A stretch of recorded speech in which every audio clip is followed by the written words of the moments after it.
What's going on, everybody? Rob Doster here from the Field of 68. And today we're going to bring you another episode in our NBA Draft Prospect Profile series. These are going to be dropping throughout May and throughout June, a couple a day.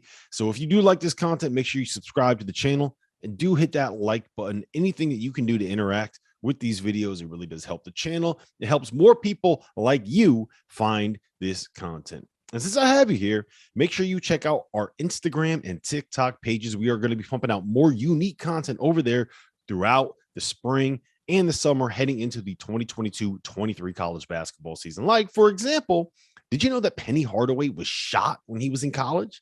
I didn't know that. You can find that story right now live on our TikTok and Instagram pages. The links for those are in the description below. So without further ado, let's get into another Field of 68 NBA Draft Prospect Profile.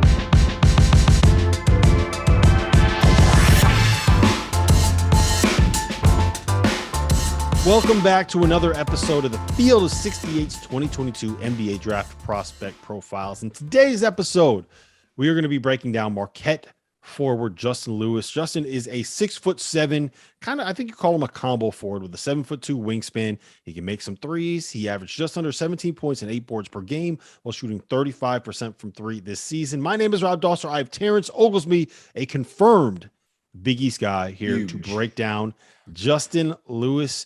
T.O., how good is this guy? I love Justin Lewis, and a lot of it has to do with all the intangibles that he does to make his team better. Shaka Smart and all his guys have loved him all season long. He's switchable defensively. He's exceedingly physical on and off the basketball. And quite frankly, in the Big East, you have to be. But he's got that base that reminds you of so many other Marquette guys that have come out and made waves in the NBA, whether it be, in my personal comparison, is a Jae Crowder, because I feel like he's going to be able to shoot the ball at a higher clip in the NBA with a little bit more time because the shot's not broken. He's going to be able to guard a lot of guys. He's got a little bit of a mean streak, a little bit of a nastiness to him.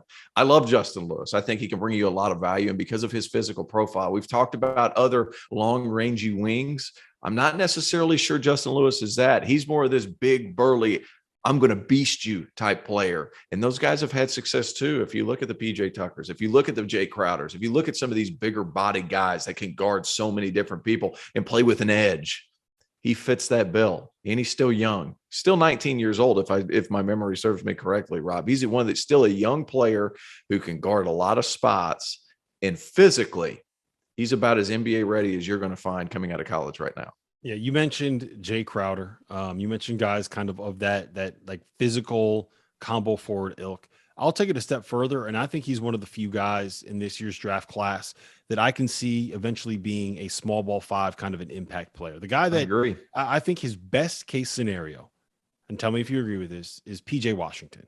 You're looking at someone that is a little bit, they're not quite smooth enough. They're not quite fluid enough to be able to play the three full time, but they're 6'7", they're tough as nails, 7'2" wingspan, athletic enough to be a little bit of a difference maker around the rim, strong enough that they can kind of hold their own against bigger players, that are switchable, that you can have them guard a point guard if you need them to guard a point guard, and at least kind of keep them in front, in theory at least, and we'll get into that in a second. And they're talented enough to be able to create a mismatch on the offensive end, whether it is knocking down a jump shot, putting the ball on the floor, and getting to the rim. Is that crazy to think that he could, in an ideal world? I think that is who I want him to be. It's your first front court player off the bench that allows you to give a different look than what you would normally expect. Yeah, and not to mention, he's going to be able to do those things that you mentioned because he averaged 8 rebounds a game. And what's one thing that translates just about as well as anything from college to the pros is the ability to get boards. Dude has boarded the entire season. Started out averaging double figures. As the season went on, kind of dwindled down like a lot of stats always do. Ended up right at 7.9 or 8 rebounds a game, what have you. But he's somebody that, because of those things that you just mentioned, can play some small ball five. I could see him on a championship contender being that gritty guy off the bench that comes in and mucks the game up a little bit, right? Somebody who could come in there and be exceedingly physical, like I said a little bit earlier. I just love the way he plays. You need tough guys in the NBA. You can have all the skill in the world. You can have all the length in the world. NBA still wins with tough guys in the fold because those tough guys are the guys that make practice a little more interesting. They're the guys who make the games a little more interesting. If you're down 10 and you need a jolt of energy, where do you get it from? You get it from the Draymond Greens throwing an occasional elbow. You get it from PJ Tucker getting in somebody's face and talking a little shit. You get it from somebody like a Jae Crowder who's going to get on people's nerves and do a little bit extra. I think Justin Lewis fits that bill. He is somebody who's going to provide a winning basketball dynamic to whatever team that drafts him.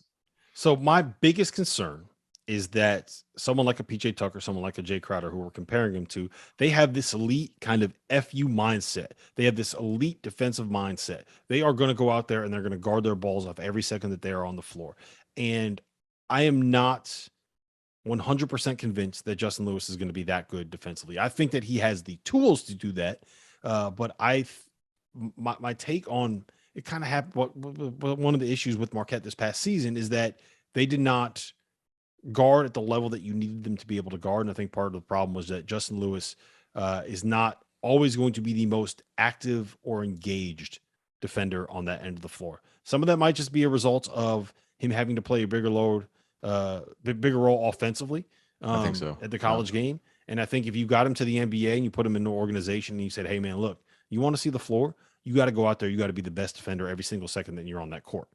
And I also think that a lot of times that other teams were able to get around Marquette's guards pretty easily, and Marquette was put in flux because of so many Are you telling me that rotations. Tyler Kolek was not the best on-ball defender in college basketball? Not just him, the other guards as well. I'm not just throwing Kolek taking under the shots bench. at my guy. No, I'm not taking shots at him. I'm taking shots at the entire backcourt. So but they were living in rotations all the time. And not only that, Shaka likes to extend that defense out. So those rotations are going to be longer sometimes. And sometimes when you have that much weight on the offensive end, Justin Lewis, it's hard to be 100% on both ends. I mean, I don't care what level you're playing at. I mean, look at what LeBron's defense was anytime he didn't play in a Miami Heat uniform, and you know exactly what I'm talking about. Defense isn't going to always be there. You got to pick one or the other a lot of times.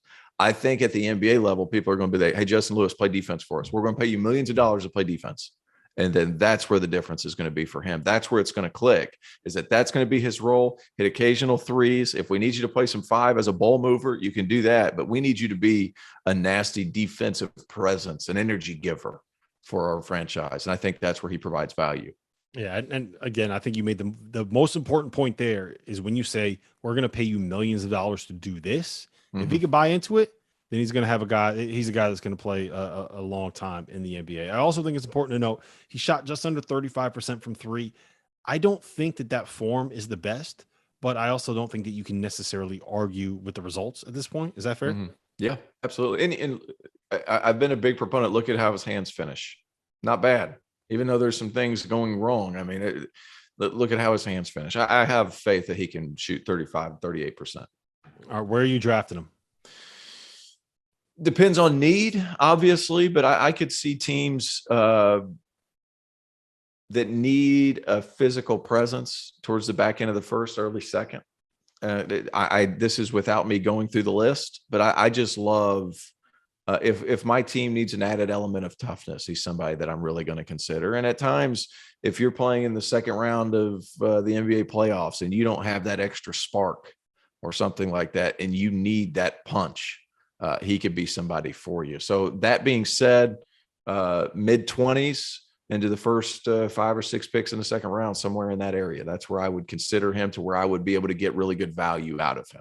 Yeah, I think that's about the right range. I would probably take, I don't know if I'd use a first round pick on him, but he is a guy that I would want to try to find a way to get into my organization. I think Eric Pascal, I think that is kind of that is the role that you're kind of looking for out of him. Someone that can make threes, someone that's athletic, someone that can play a little bit of small ball five if you need him to, and someone that's going to go out there and do the job that you are expecting. So, but if you look at like a team, sorry to interrupt you, I know you're about to wrap up, but if you look at a team like a Pistons that have some good young talent, and you need somebody to come in there a little bit rugged with a little bit of an edge that attacks the game from a different mindset, like somewhere, if they have an early second round pick, that's somebody I would consider. Yeah. No, I agree.